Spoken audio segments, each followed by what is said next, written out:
Today's daf is daf lamed, and we're going to get through this discussion about shlishi and revi betuma, which was what we're deep in the middle of. So we're going to pick up at the bottom of Chavter Amud Bet, and we'll do with the following. So the whole point was that we learned out there's an idea of shlishi betruma from an idea that a tful yom cannot eat truma, and we're learning that there's an idea of a revi betuma for kodshim, for kodesh, by the idea that a mechusa kippurim cannot eat kodshim.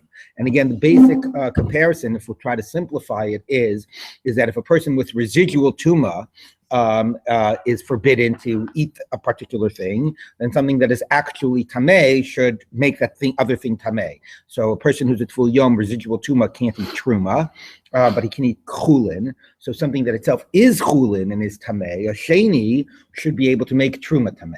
And similarly, if a person who is residual tuma, a mechusa kippurim, cannot eat kodshim, then something that is actually tameh for, even though he can eat truma, then something that is actually tameh for truma, a shlishi, can make kodshim into a revi. Okay, that's the basic structure of the argument. So now the Gemara says like this. These are all halach. These are all like.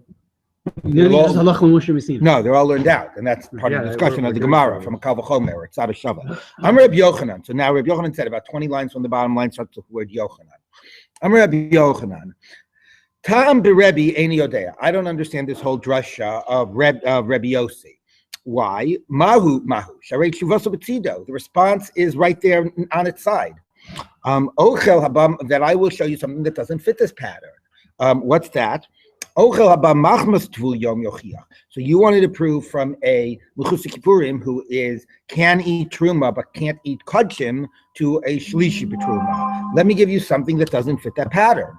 Okay, if you have food that was touched by a tvul yom, so food meaning truma that was touched by a tvul yom, that would be effectively a shlishi, right? So based on your argument, what should that do? That should be able to make kodshim into a revi. Okay, so truma, that if that's truma that invalidates, but the ainos revi b'kodesh, it does not go on to the revi b'kodesh. So things coming from people with residual tum'ah, anyway, so it doesn't always work. Okay, so just because a mechusa kippurim can't eat kodesh does not mean that other analogous things would passel kodesh, because here's something touched by a tful yom, food, that also that invalidates truma, but does not pass on to invalidate a kodesh. So why should you say that it's true by a shlishi that all went straight through food? Right, a shlishi is, right, something touched a food that became a rishon, the food touched something sheni shlishi. It's all food, like, all turtles all the way down, right? It's all food all the way down, okay? So that we're saying makes kodesh into a revi, but he says by analogy to the mechusa kippurim, well, how is it different than food touched by a tful yom, which passes truma and doesn't make kodesh into a revi? Now, how do you know it doesn't make kodesh into a revi? The Tanya, we're talking brisa. Abashol Omer, Tvul Yom, Tchilo L'Kodesh. So Abashol has a chumrah, Durabanan. He basically says a Tvul Yom that when it comes to issues of kodshim is treated actually like a rishon. Okay, so means l'tamei shnayim v'lif sol echad. So two things become tamei, meaning a tvul yom touches something for kodesh purposes. We're going to treat him, even though normally we treat him like a sheni, for kodesh purposes, we're going to treat him like a rishon. So he touches food that makes the food for these purposes into a sheni. The food touches other food makes it into a shlishi. That's matamei shnayim, and that food that's a shlishi touches kodesh, makes it pasul. That's revi. That's l'kodesh, and it's posel l'kodesh. V'lif sol echad. Now the difference between the word posel and matamei is truma that can then be passed on to someone to the next stage. Psul is that it's invalid, but it doesn't get passed on. So basically, what he's saying is a tvul yom for kodesh purposes is a din d'Rabbanan, okay, but it's treated as a rishon. That's what he says. Rabbi Meir Omer, no, it's treated as a sheni, which is sort of how we normally treat a tvul yom. He passes truma. So here he's matame echad. He makes truma into a shlishi, and that truma makes kodesh into a revi. So according to these first two opinions, actually by tvul yom it does proceed on to a revi. So the real challenge is the chachamim. The chachamim omim kishem sheposel ochle truma mashke truma. The same way a tvul yom invalidates truma food and liquid. Kach posel ochle kodesh and mashke kodesh. It invalidates kodshim food and liquid, but it does not go on. So So Tvul Yom stops at a Shlishi, and the food that it invalidated as a Shlishi does not make Kodshim into a Revi. So we're assuming like the Chachamim. So we're saying, how do you argue the fact that a Mechusei Kippurim makes Kodshim puzzle, that makes food that's a Shlishi, the Truma passes it on for Kodshim to be a Revi? Here you have something that is puzzle for Truma and doesn't go on to a Revi. Truma that was touched by a Tvul Yom. All right. I really wish I had a whiteboard, but I think you get the basic structure. Okay, that the same logic here. Something that's puzzle for Truma, it doesn't pass on. So how can you assume that food that's a Shlishi passes on to a Revi? So the Gemara says, "Maskif lo Rav Papa." So Rav Papa challenges, your only question is according to the Rabbanan, and the Rabbanan say that the Tvul Yom it stops at a Shlishi and it doesn't go on to a Revi. Maybe it's like Abashol. That says it's even it does go all the way out to a V. It's even more powerful. It's treated like that Tvul Yom is treated like a Rishon. And as Rashi points out, even though the idea that a Tvul Yom would be treated like a Rishon is a clear D'Rabbanan, but nevertheless underlying Abashol is the basic principle that the Tuma that comes from a Tvul Yom can pass all the way down to a Kodshim to a Revi. So there's not a counterexample, only according to the Chachamim. But if we hold that a Tvul Yom, the Tuma can pass and make Kodshim into a Revi eventually. So the same would be that a Shlishi for Truma can make a Revi. Okay, Isa Gedaitich says the Gemara, no, that can't be. Because Isa Gedaitich Kabashol Srele, had he held like Kabashol, Lacy, Lervi B'Kodesh, Me'ocha Shabbat Machmas Tvul Yom. There are basically three scenarios about making Kodshim into a Revi. Okay, there's the case that we sort of know about. The Mechusei Kippurim can't eat Kodshim or makes Kodshim Tamei. That's like the paradigm. Then there's the case we're trying to apply to, which is a Shlishi B'Truma makes a Revi. Then there's the case here that we're looking at. The wild card is it a consistent example or a counter example? And that's the case of food touched by a Tvul Yom. So first we said food touched by a Tvul Yom is a counter example. Okay. Now we're saying no. According to the Abishol who argues on the Chachamim, it's a consistent example. Food touched by a Tvul Yom passes it on from a Shlishi to a Revi. So now we're saying, but if it was a consistent example, why didn't he learn from that? Why did he run to the case of Mechusei Kippurim? So I'm going to show you that it's not a consistent example, because if it is, that actually would have been served as his proof. Okay, are people with me here? So sort of enough so that we can get through it and then move on to the next topic. That's what I was figuring. Okay, so so the Gemara says, okay, so Lacy Lervi B'Kodesh me Ochel Shabbat Machmas Tvul Yom. Ma Ochel Shabbat Machmas Tvul Yom. The Tvul Yom Gufei Mutter B'Chulin. Even when it starts with the Tvul Yom, who himself can eat Chulin. So it starts, very weak. Amarta Os Revi B'Kodesh. The Tuma goes all the way down to make Revi B'Kodesh. Ocho Shlishi, Haba Machmas Sheni, if it's coming not from a Tvul Yom, but it's coming from a Sheni, right? The Sheni is the originator, right? The parallel to the Tvul Yom is food that's a Sheni. So if a Tvul Yom, his Tuma can go down 2 levels to make Kodesh into Revi, then Sheni that is Tamei, that is, a Tvul Yom can eat Chulin. Sheni that's actually Chulin is Tamei, then certainly that Tuma should be able to go down 2 levels to make Kodesh into Revi. So Shlishi Haba Machmas Sheni, the Sheni Gufei Aser B'Chulin, Enudin Shoser Revi B'Kodesh. Okay? So therefore the Gemara is saying, why are you learning from Mechusei Kippurim? The case of that, how can you learn from Mechusei Kippurim that Shlishi can make a Revi? The case of food that comes from a Tvul Yom is a counterexample. And if you say that the case of food that comes from a Tvul Yom isn't a counterexample, but is actually consistent, then why aren't you learning from that case? Okay, because that case actually is like if a Tvul Yom, which is Mutter B'Chulin, his Tuma can go down 2 levels to be a Revi B'Kodesh. Certainly Sheni, which itself is Chulin Tmeim, can go down 2 levels to make a Revi B'Kodesh. So there's a difference between an object being itself impure as opposed to someone on the I understand. We discussed that yesterday. So, yes, but we're going to bracket that. Okay, the reason you don't want to learn from a Tvul Yom to apply to the idea of a Tvul Yom's Tuma can go down 2 levels. A Sheni's Tuma can go down 2 levels. You can challenge it. No. You can't learn from a Tvul Yom and say, if it works by a Tvul Yom with residual Tuma going down 2 levels, it works by food that's Tamei to go down 2 levels. That you can't say, because the Tvul Yom started as an Av, or if he didn't start as an Av, he could be an Av, okay? Not necessarily start, but at least he could be an Av. So the Gemara says, so you can't learn it from food that could never be an Av. So the Gemara says, no. But then that same challenge is relevant to the Mechusar Kippurim case, right? But we learned out from Mechusar Kippurim and we didn't ask that same challenge. Okay, so we sort of leave that as a question mark. I'm sure that all you have right now is question marks. So okay. Yeah. So basically, just to sort of sum this up so that thankfully we can move on, okay? To sum this up, the point is the following. How do we learn out that sheni, food that's a sheni, makes a shlishi? Because a tvul yom who can't eat, who's okay with chulin, makes truma a problem. So food, chulin itself that's a sheni should make truma a problem. That's that limud.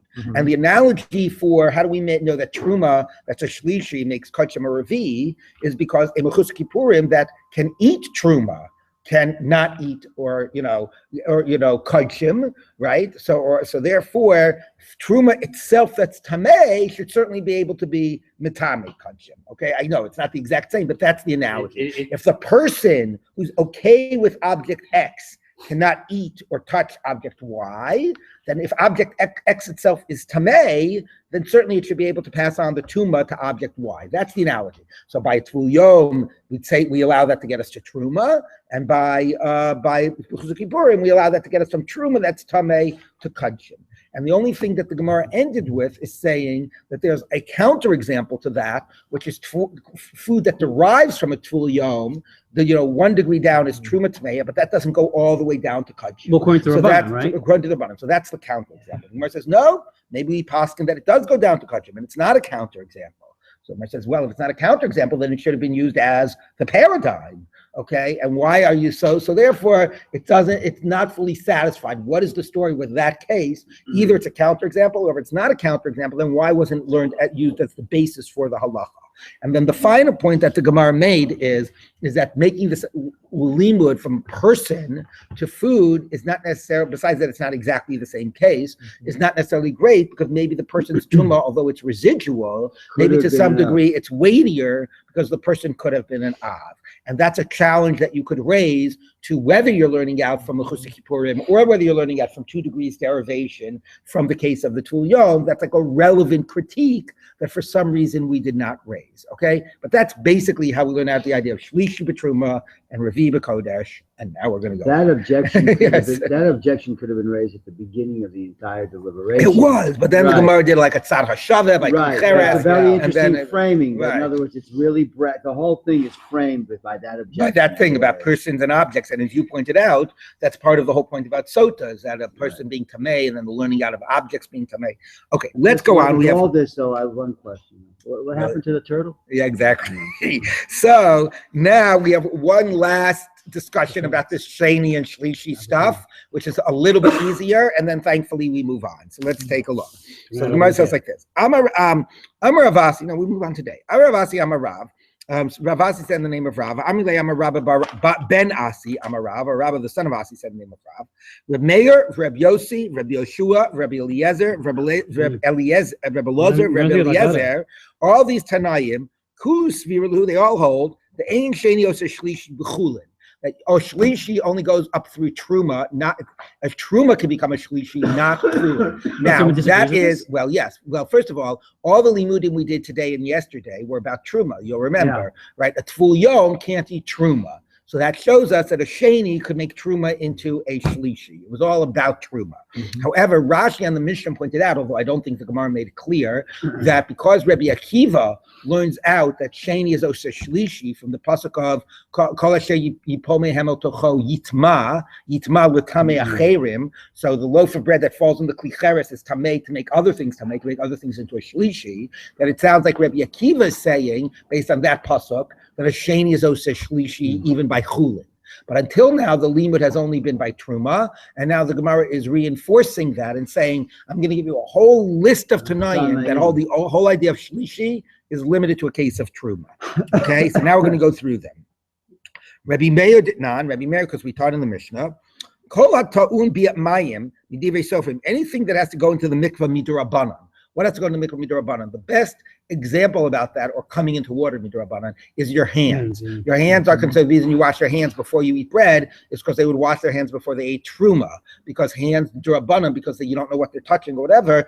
Rabbanan just gave them a default status as sheni l'tuma. Now, of course, the right said that's impossible because you can't have part of your body tummy and not the other, but that's Rabbanan. So because sheni can't handle truma, they could handle bread. The classic truma was, of course, grain and bread, etc., and that ultimately led to the practice that even non-kohanim wash before they eat bread. Okay, so that's a classic example. There are other cases as well that somebody is tamei midrabanan. But anybody who's tamei midrabanan, the tumah that the Rabbanan assigned people when it was a pure, meaning it wasn't a derivation of a deoraita tumah. It was some totally independent thing that they said it makes you tamei. Like, I don't know, handling sifrei kodesh or other types of things. Okay, they made you into a sheni. So kol atom buying midivrei sofrim. So you're a sheni. Metami et kodesh. If you touch kodesh, you make it tamei. Uposel et truma, and you make truma pasul. The difference between pasul and metamei again is that metamei means it can go on one level. So if you touch kodesh, you made it a shlishi, and that can make kodesh into a revi, right? Because kodesh goes up to a revi. If you touch another kodesh into a revi, that's metamei as a kodesh. If you touch truma, right, then it invalidates the truma, but it does not pass that on. Yeah, but the truma touched kodesh. That's true. The truma could touch kodesh. Yes, but within the world of truma, it's postelis at truma. It doesn't go on. Okay, so the postelis at truma. So your sheni made it shlishi. Mutter b'chulin u'b'maser. But you can handle chulin and maser. So you're a sheni, you can handle chulin. Chulin does not get affected. So that's clear that sheni is not osa shlishi b'chulin. Rabbi Meir, 1 minute. V'chachamim osrim b'maser. And the Chachamim say not by maser. Okay, what exactly the debate is by maser, we won't discuss. Although it's interesting, unless it's meiser sheni, it's not really kodesh, right? So they're treating it like kodesh. They're treating it as at least for these tumah purposes, at least for these drabanan purposes. Okay. No, I mean, it's not. I don't think it is. I think it has some other reason. But anyway, okay. So there you go. That both Rabbi Meir and the Chachamim, Rashi said it could have said Rabbi Meir v'Chachamim, but we don't know who the Chachamim are. They both are very clear that sheni does not make a shlishi b'chulin. It only makes it by truma, and meiser is debated. Okay, so that's that position, that it doesn't go by chulin. Rabbi Yossi, now how about Rabbi Yossi? Hada Amrin. That's the whole derivation we had right before Rabbi Yossi, that he learned out that you get a revi b'kodesh, you learn it out from a chusuk kippurim.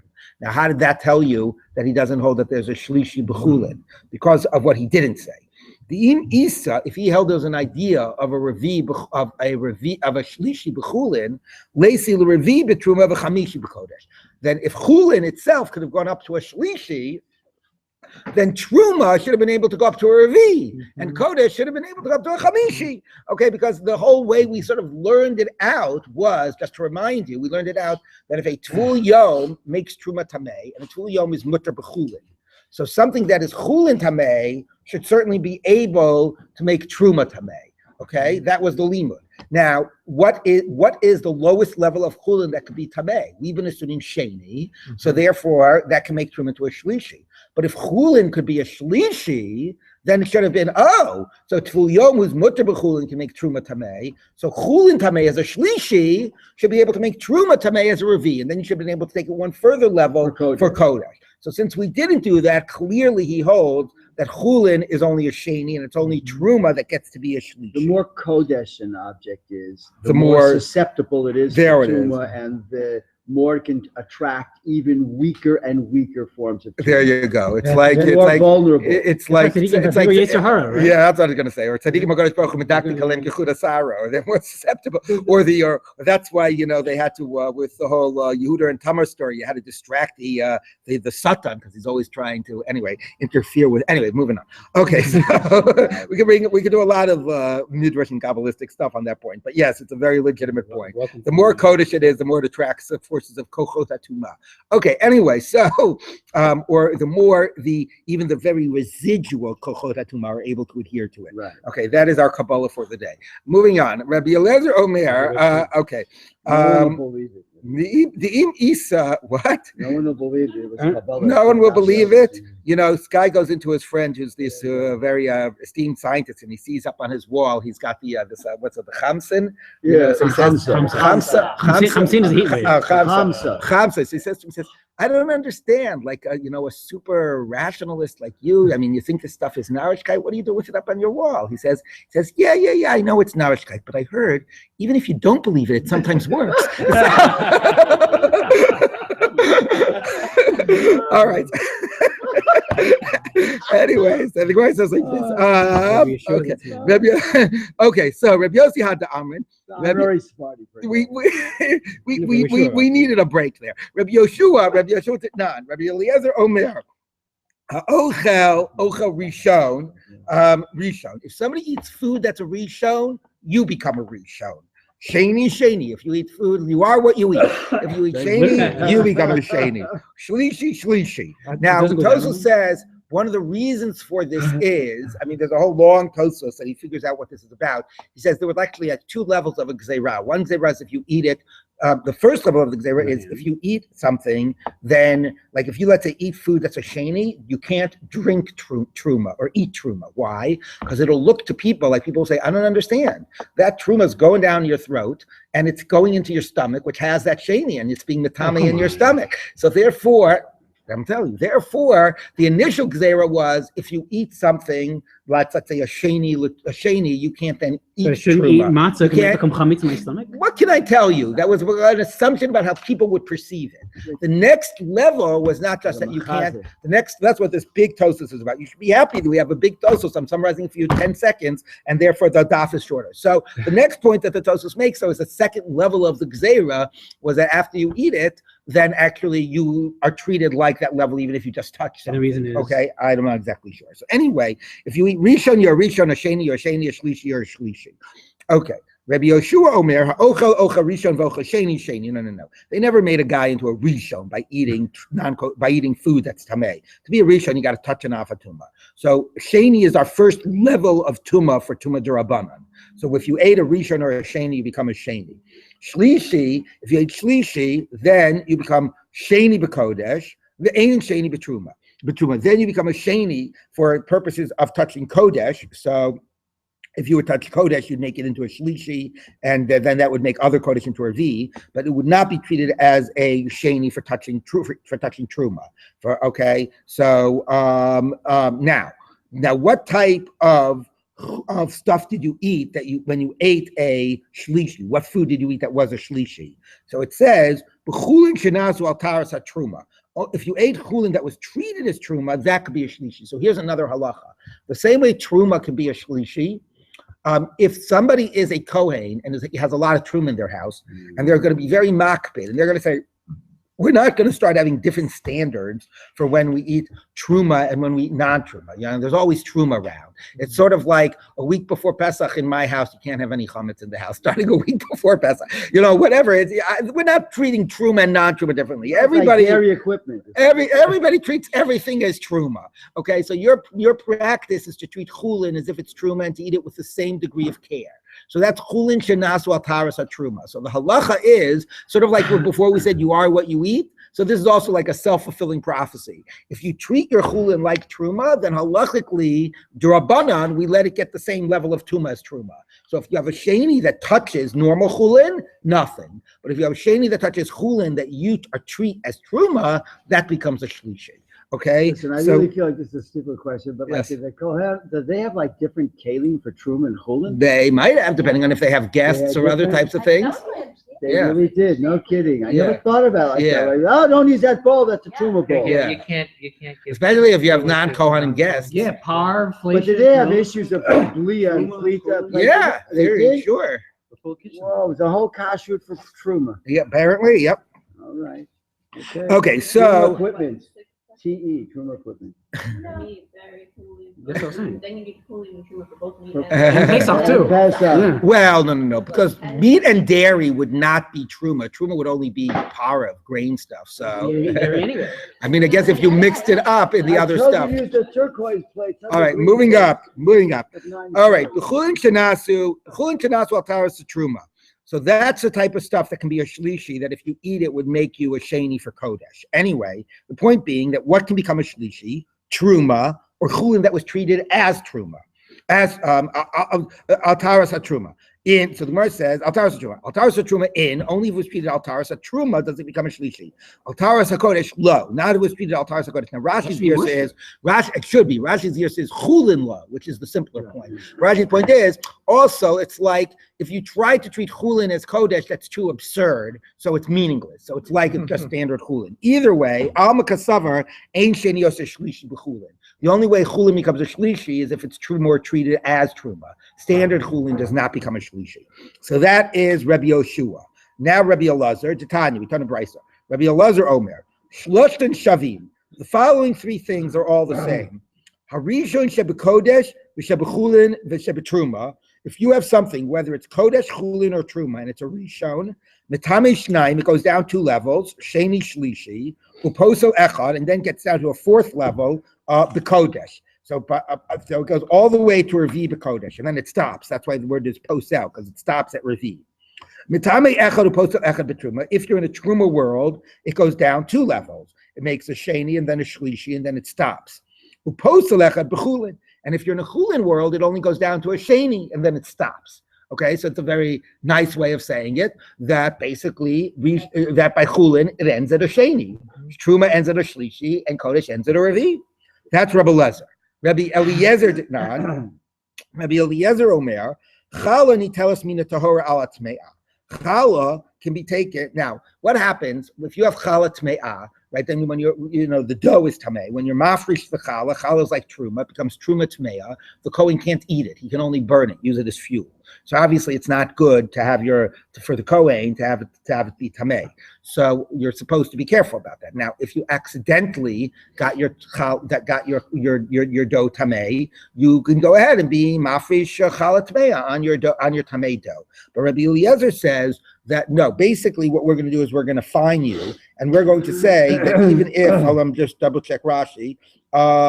No, I'm sorry. If you did it amazing, if you did it mazed, not if you did it by accident, but if you were mazed in getting your dough tameh, like you knew, but yeah, your hands are tameh, don't handle it. I don't care. I'm going to handle it. Whatever. You got your dough tameh. Then we're going to demand that you actually be mafresh tahor dough on your tameh dough, so that the challah you give the kohen will actually be tahor challah. Because if you have these 2, pieces of dough, right? So rather than taking a challah from this and a challah from this, you can actually put them all together and take 1 challah equal to the amount of challah you're supposed to give is 1/24, like 4%.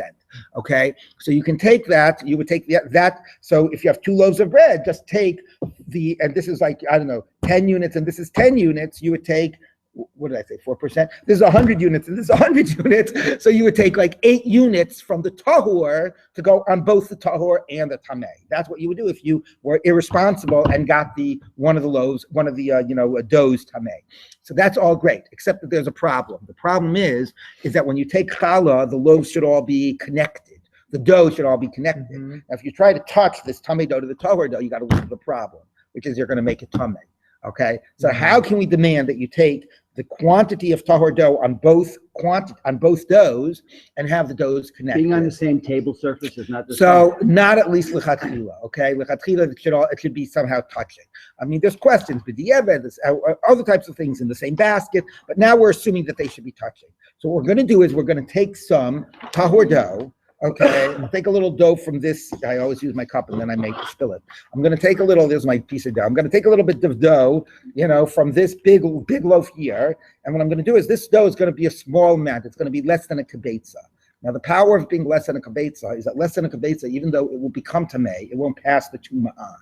Okay, so what I'm going to do is I'm going to put this little less than a kibetza between the 2 loaves of bread. So it's going to make it one big loaf. A is touching B is touching C.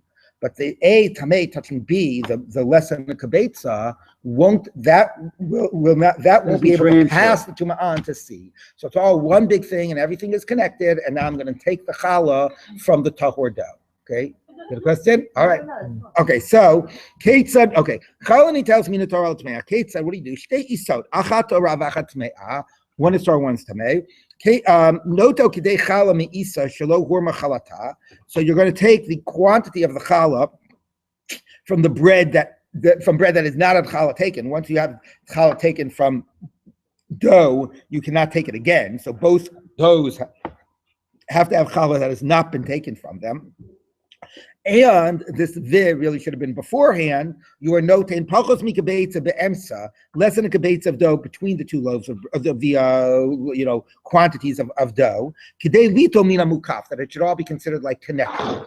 Okay, so that's what he said. Now chachamim osri, and the chachamim forbid. Now, why they forbid? Presumably they're concerned that the tumor will pass on. Okay, the Tanya. Now another brisa says kibetza, that Rabbi Eliezer even allowed it to be done by a kibetza. So let's bracket the pachos mikibetza idea, which is not as interesting because if it's less than kibetza, it's not going to pass it on. It doesn't tell us anything about the levels of tumah. And let's focus on the brayta that has that Rabbi Eliezer even allows it by a kibetza. So how does he allow it by kibetza? Why doesn't it go from here to here to there? Right? That's the question. How does he allow it by kibetza? So this is going to. So let's take a look.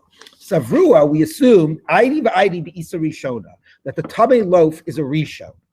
Okay, and we also assumed the chulin hatvulin l'chala lo kichala damu, and we assumed that now the challah itself is going to be truma. What is the status of the dough pre the removal of the challah? Is it like it's tevel? Is it so? What's its status in terms of kabbalas tumah? Is tevel? Is it makabel tumah like truma because it has potential truma here or unactualized truma here, or right now there's no truma and it's treated like chulin? Does tevel become a shlishi? That's the question. So we're assuming that tevel is treated like truma. Okay, chulin hatvulin l'chala. I'm sorry, it's not treated like chulin. Like it's not. Lo kichala damu is not treated like challah. It's treated like chulin.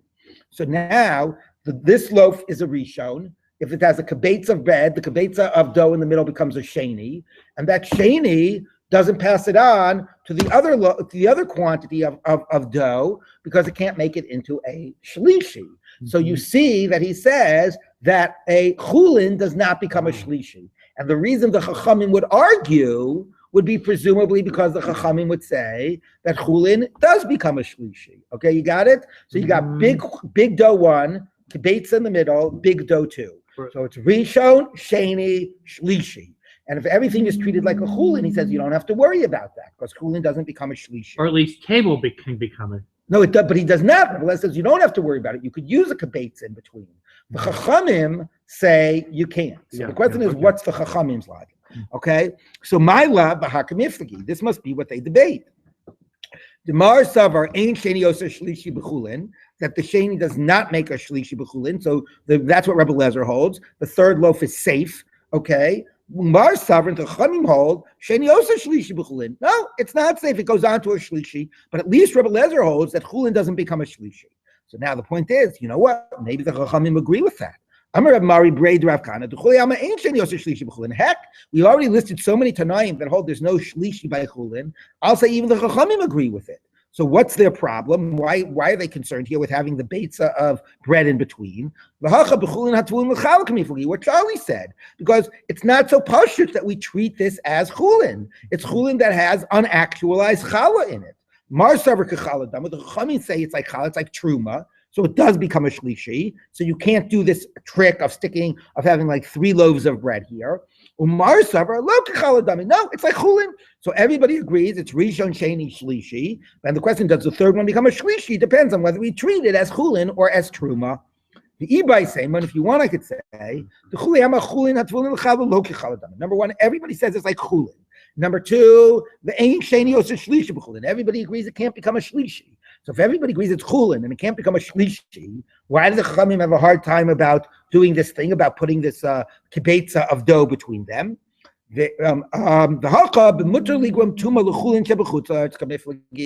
Are you allowed to make chulin tamei? Because at least what you're doing is you're making this kibetza of dough in the middle tamei. And the chachamim might be saying it's a nice idea that you're going to get it all connected and you'll take challah on both. But as a result of that, you're spreading tumah. You're spreading tumah to this kibetza of dough in the middle. So Umar Savar, so one says, yeah, I will allow it, certainly for the purpose of being able to be mafrish challah tahora on everything combined. And the other says, no, I'm sorry, I will not allow it. So there could be a lot of things that that's about, but certainly the one of the things that emerges is that shlishi ends at truma. So pretty much almost everybody holds a shlishi ends at truma. But again, Rashi says in the Mishnah, it sounds like Rabbi Eliezer would say, excuse me, only truma can be a shlishi. But as Rashi pointed out, it sounds from the Mishnah that Rabbi Akiva, who learns from a pasuk of Yitma l'tamei acherim, and there's nothing in that pasuk indicating truma. It sounds that Rabbi Akiva would actually say, based on the pasuk, that even chulin can become a shlishi. But everybody clearly, the consensus is that only truma becomes a shlishi. All right, now we can take a breath. We are now done with that. That was probably the most technically difficult Gemara that we're going to be dealing with in the whole Masechet. Yes. This phrase, you should be glad I didn't leave one day earlier. You are getting such easy Gemara. You are so glad I did not leave a day earlier. Yes, Rabbi Dov. Basically, that would apply to any Isa that before you've taken challah, right? Yeah. That phrase. Yes, exactly. And the analogous discussion about any wheat that you haven't taken truma from. Right. Okay. Right. Okay. All right. So now the Gemara says like this: Bo biyom darsh Rabbi Akiva. So the third drush about Rabbi Akiva was the psukim by the cities of the Levi'im say they have 1,000 amot around their cities, and then another pasuk says 2,000. So Rabbi Akiva said 1,000 for their their fields or their yards, and 2,000 is the city limits, and from there we learned the idea that a tchum is 2,000 amot. And the other opinion in the Mishnah was no, 1,000 of unused space, and then 2,000 for their vineyards and their fields. So basically the opposite. I don't know the opposite. Well, I don't know if Rabbi Akiva had the fields in the thousands. He might have just had more like yards. But anyway, the Gemara says, what's the debate? If Rabbi Akiva learns the idea of 2,000 amot as city limits from these psukim, presumably, what's the point? Why do I care that there's 2,000 amot as city limits? Presumably, it's relevant for a halacha that you're not allowed to leave city limits on Shabbat, and that there's an idea that tchumim is a deoraita concept of 2,000 amot. And the other, who doesn't say that that's what's going on in the pasuk, it's just talking about the fields and vineyards for the idea of tchumim deoraisa. Now, Tosfos points out, like first of all, maybe even though I think that the pasuk is talking about the Leviim having fields and vineyards, maybe I can still use it as a basis. Different halach as well. That's an idea of tchumim d'oraisa, or maybe I can learn out tchumim d'oraisa from another pasuk. Like it's not so clear that this is that they have to fall into these two camps. But at least what it does tell you minimally is that presumably that's what Rabbi Akiva is saying. Because for Rabbi Akiva, if it's not giving the area to the Leviim, what's the nafkamin of saying that it's 2,000 amot is their city limits? So at least for him, presumably it's telling you a halacha about Hilchos Shabbos. But it's not. But the other one who disagrees could learn out the idea of tchumim d'oraisa from another place. Although one could have argued that there's another relevance about knowing what the city limits are for the Arei HaLevi'im other than Hilchos Shabbos. What could the other relevance be? Any thoughts? And even if they don't get any of the real estate out of the 2,000 amot, but just to say that that's defined as a city limit. How did the Arei, what? Thank you. The Arei Levim functioned as Arei Miklat, right? When are you considered to be in the Arei Miklat, right? So it is interesting that the Gemara decides to make this a debate about whether Tchumim is D'oraita or not. Okay, let's continue. Tanu Rabbanan.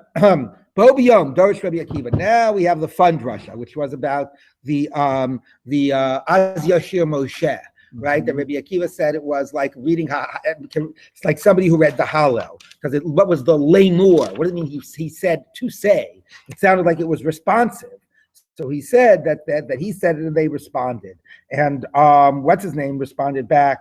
Who was it?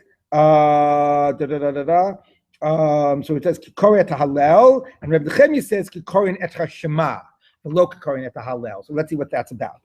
Tanu Rabbanan. Bo biyom darsh Rabbi Akiva. B'shasha Ali Yisrael min hayam, when they came up from the sea, Nasnu einehem lomar shira. They gave their eyes, meaning they planned to say shira. The Ketzad Amu Shira. How did they say it? Because they didn't necessarily all have the ability to say it. Who was going to be able to compose a shira on the spot? So, Godol Hamakri at Hallel. like when an adult reads the Hallel for the Tzibur, right? Again, also imagine that you often had a very illiterate congregation, which is why you had the whole institution of Shaliach Tzibur, right? In Chazar Shashatz, because people were mostly illiterate. So how would you read the Hallel? So the way, if you had an adult reading the Hallel, here's what you would do. The people wouldn't know all of the text. They would just say the beginning of each section. Moshe Amar Ashir Lashem. Vehinomim Ashir Lashem. Moshe Omer Ki Ga'o Ge'ah. Vehinomim Ki Ga'o Ge'ah. Vehinomim Ashir Lashem. So everything Moshe would say, their response would be the same two words, Ashira LaHashem, which actually is a beautiful way of responding, right? It's like what we do, Hodu Hashem Kito, Hodu Hashem Kito, right? That if you have, it's actually a very appropriate type of way of responding. It's not like like not some random pasuk in the middle, but it's the Ashira Hashem, Hodu Hashem Kito, and that's the Amen, essentially, the way that you participate in your responsive for the Shliach Tzibur who knows all the words. Okay, so that's what Moshe would, that's how they would do it. That's the Lemor. Rabbi Eliezer ben Moshe Yosef Glili Omer, no, Katana Makri Halal. Not like an adult who's motzi them, and essentially they just have to say Amen. I make a bracha, you say Amen, you're Yotzei. But if a minor is saying a bracha for me, I can't just say Amen. You don't say Shomer Ka'oneh. He's not able to discharge me, and all I have to do is participate. I actually have to say the text myself. So if the minor knows the text and I don't, it's not enough for me to say Amen. I have to repeat after me. I have to say all those words myself. Okay, so if you have a minor who's the one reading Hallel for the Tzibur, they have to repeat every single word. Every word he said. Moshe Amar Ashira LaHashem, Ve'ein Omrim Ashira LaHashem. Moshe Amar Ki Ga'o Ge'ah, Ve'ein Omrim Ki Ga'o Ge'ah. So every single word Moshe said, they repeated, which can also explain how they learned, how they knew what to say, because they just repeat after me, everyone. Okay. So they had a katan read Hallel. In the time, yeah. I mean, that you have a Mishnah. If you're not supposed to, it says, Tavo Me'era, etc. But sometimes that was the only literate person in the community, or, who could do it. Literate, we're assuming that the leader had text in front of him. Okay, so maybe literate is the wrong word. I don't necessarily mean reading a written text, but somebody, what is the word? Fluent? I don't know. But somebody who was conversant. Exactly. Okay.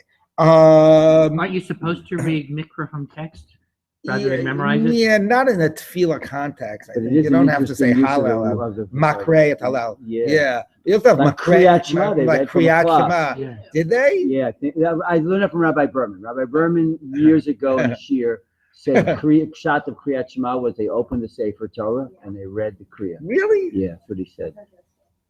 What's the evidence for it?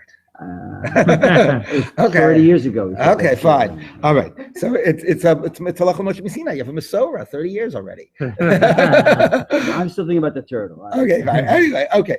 But Nechemia Omer so fair haporis al shema b'veit hakneset. Like when it's so fair, the interesting phrase, the word poreis, right? I hold this question what that word means. But anyway, so Rashi says it means like pros hachag is the period before Yantiv. It means when you begin the Shema starting from the brachot. There's a lot of discussion what poreis al shema means. But anyway, it's like when they would read Shema in the shul. How would that be different?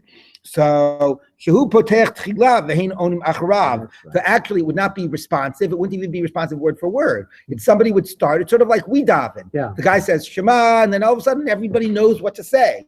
So the person opens it, but then everybody is saying it in unison.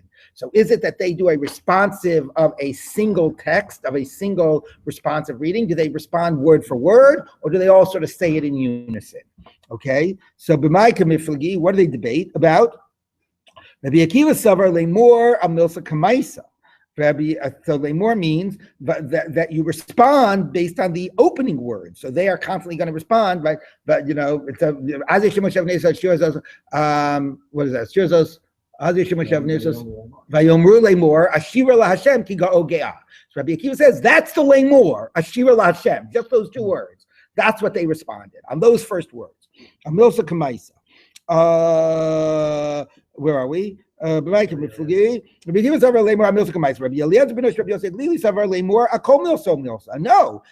means for the entire text. They were responsive. Every word Moshe said, they responded. The Amor Kulu, he brackets the Lamor. It wasn't really responsive. Vayomru. Everybody said it. Everybody said the entire thing at the same time. Okay, Bahadi Adadi, they said all at the same time. Lamor. So then what does Lamor mean? Lamor suggests that there was some responsiveness. The Patach Moshe Bereisha, he opened it. He said, Az Yashir, and then everybody saying that it did it in unison with him. The problem, of course, with him is that how did everybody else know the words? Who taught them the words? Okay, so that's going to be the next Gemara. The Tana Rabbanan, we taught. Darsh Rabbi Yossi Aglili. Rabbi Yossi Aglili taught. Remember, Rabbi Yossi is the one that said they all said it in unison. So he's got to explain. It's one thing to say that Moshe composed it on the spot, but how did everybody else learn it? Okay, if they said it in unison. So that Rabbi Yossi Aglili has to say. So let's take a look. Rabbi Yossi Aglili says, "B'shashal Yisrael min hayam nasnu neim leimo shira." They wanted to say shira. Ketzad amu shira. How did they say it before? We said they said it because Moshe taught them. But according to him, how did they all know to say exactly what they said? So Ola mutal al birkei imo. You had an infant on his, or a toddler, like an Ola, I think this is a little bit older. Rashi says a little older than an infant. You had a toddler on his mother's lap. The tinok yonik misheimo, and an infant suckling from his mother's breast. Kivan sharot ashchina, and when they saw the divine presence revealed itself on the at Yam Suf. Olel higbiyat savaro. So the toddler lifted up his head, his neck. The tinok shamat dad mipiv, and the infant released the breast from the nipple from his mouth. The amru, and they said ze ili vanveyu. So even the infants, very graphic. Even the infants opened up. You want to know how the people knew how to say it? Even the infants knew how to say it. Like it was a niece. What do you want? You don't have to say Moshe taught it to them. They were so inspired by the divine presence that they were all sort of, imbued with prophecy and with song at that moment. So it's mutter to breastfeed in shul. Oh, there you go. Shenemar, as it says. I remember this being brought as a citation. There you go. Shenemar. Now here's why he was mentioning Olel and Yonek. The P Olelim V'Yonkim Yasarata Oz. Right, from the mouth of toddlers and infants, you have made a foundation of strength. Probably because it's also O's is probably play on Aziv Zimrat Yah, right? Yeah. So the O's. Haya Rabbi Meir Omer, Minayin Shafilu Ubarim Shebemei Iman. Ha! I'll do you one better. How do I know even the fetuses in their mother's womb? Okay, not only they didn't even have to be born yet. Okay, Amru Shira, said Shira. Shenamar, as it says, B'makelot in the gatherings. Okay, and they gathered by the Yam Suf. Baruchu Elokim, blessed God, Hashem, the Lord, Mimakor Yisrael. From the well springs of Israel, the makor. So the makor is the womb, which nurtures and the child. Okay, so then the Gemara says. So now there's an interesting other line here, which is a question if it belongs. The halo chazu, but they couldn't see anything. It's one thing the infants they saw the divine presence, but what did the fetuses see? So I'm a Rebbe Tancho. So the infants, you could say ze keli vanveyu. They saw something because at least they were born. What did the fetuses see? So I'm a Rebbe Tancho. Keres naselen kaspakloya ha'meira v'ra'u. The womb became like a transparent, lit glass, and seeing glass, and they saw through the womb, and they were able to see the divine presence. Okay, so. There you go. I mean, makor is an anatomical term. Makor is the rabbinic word for the womb, right? Or for the uterus, right. Yeah. Okay. Right. Okay. Bobiyom. Let's see if we get to the Mishnah here. Okay. Bobiyom Darish Rabbi Yoshua ben Horkanis Shalo Avid Eov Ela Me'ava. Eov served out of love because it says based on the pasuk that says Hein Yiktuluni Lo Ayachel. Even if God will kill me, I will long for have my faith in God. So but the Mishnah goes on to say, but we don't know if lo means for him I will have my longing and my faith, or it means lo with an aleph. I will no longer have my faith in him. So the Gemara says, "Bobium so darsh Rabbi Yoshua ben Hukasovidi v'lechzi high low ibelamed aleph ksiv ibelamed aleph ksiv." Then it's lohu. Then it means I won't have any faith anymore. Ibelamed vav ksiv lohu. I will have my faith in him. So what does it mean? The Mishnah said adayin hadavar shakul. It's not clear from the pasuk, and I had to go to another pasuk. What do you mean it's not clear from the pasuk? Let's take a look. Is it Lamed Aleph or Lamed Vav? Of course, the interesting thing is it's written Lamed Aleph, but the drasha is Lamed Vav. But the Gemara says so. But let's look how it's written. So the Gemara says no. Low? You mean to tell me anytime you think it's written with an aleph, it means low in the sense of no? Ella me'ata b'chol tzaratam lo tsar, in all of their affliction. Reading with the low as an aleph, God is not afflicted. Is that how you're supposed to read it? God isn't bothered by our affliction? Teksiv the lamed aleph hachinami delohu, that God isn't afflicted by our affliction? Why not? God's God. Haksiv umalach panav hoshiem. No, that the angel saves them, which means that it did affect God. So we actually read that b'chol tzaratam, in all their affliction, lo tsar with a vav. The God is afflicted. Ella mashma haki. So it's interesting. It doesn't say kriyin ksiv. It says an aleph, even written with an aleph, could mean with a vav. Now this is very interesting. I don't know. I didn't check with any Bible scholars, but there definitely are. Think about the Hebrew word hey vav aleph, which is often read as not who, but as he, right? And that was an alternate spelling of the word he, was with a vav, not with a yud. Okay, so maybe it actually is true. I mean, the sort of the what's it called? The standardization of spelling, did not, only happened later. Orthographically, right. The aleph is a placeholder for right. vowels. So what it's like saying is with a hey at the end. It's a placeholder right. for so the it could very well be that low with an aleph means low with a vav. So I mean that then so I really do wonder like what they found in Dead Sea Scrolls and other types of inscriptions, but I think that that's that's quite possible, that it really has both possible meanings. Okay, so the Gemara says, okay, Tanya, we turn to Brisa. Rabbi Meir Omer, Nema Yirei Elohim be'Iyov, that he was fearing God-fearing. Nema Yirei Elohim be'Avraham, Ki ataya dati ki Yirei Elohim ata. My Yirei Elohim Amar be'Avraham me'Ava. Fearing does not mean that it wasn't out of love. Maybe it means fearing together with the love. But it doesn't.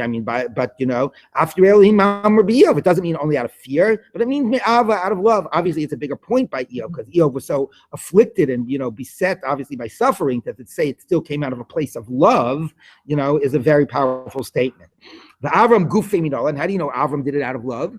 T'chsiv Zera Avraham Ohavi, because he's called the one who loves me. My Ika bein Osem me'ava l'osem me'yira. What's the difference? It's interesting. It would be nice if they would describe what's the difference in terms of their religious lives, how they act, but it's actually going to talk about the difference in terms of their reward. Hatatanya Rabbi Shimon Lezer Omer. Ika Hatatanya, it is. The difference is what Rabbi Shimon Lezer says. Gadol osem me'ava yosem me'nosem me'yira. Zet toli le'elef dur. The one who does it me'yira gets rewarded for 1,000 generations. The one who does it me'ava alpayim dur 2,000. Ha'chaksiv la'alpayim. What is it? Alafim, right? Alafim for thousands of generations for those who love me. So only 1,000, not thousands. So Lo'avav is also mentioned where it says elef dor and only says 1,000. No, elef dor. No. The question is, what is the word that's juxtaposed? In the first pasuk, alafim is juxtaposed to ohavai, and then shomrei mitzvosai comes next. In the other pasuk, it's ohavai shomrei mitzvosav elef dur. So elef dur is juxtaposed to shomrei mitzvosav. So you could be very scrupulous and shomrei mitzvos, but not do it and to the same degree me'ava. Okay. Last point. Hanu trei talmidei dahavi yasvi kamei derava. Two students were sitting in front of Rava. I heard read to me in my dream. How great is the good God that you have treasured, put away, stored away for those who fear you. I had read to me in my dream, and will rejoice in you all who put their sort of trust in you. Forever will rejoice and burst forth in song those who love your name. So Rabbi said to them, you're both tzaddikim gemurim. Asun, you are. One of you though is the Yirei Elokim, right? The Yerecha, and the other does it out of Ahava. All right. So we'll end with that. I just found out something that is stunning. That verse from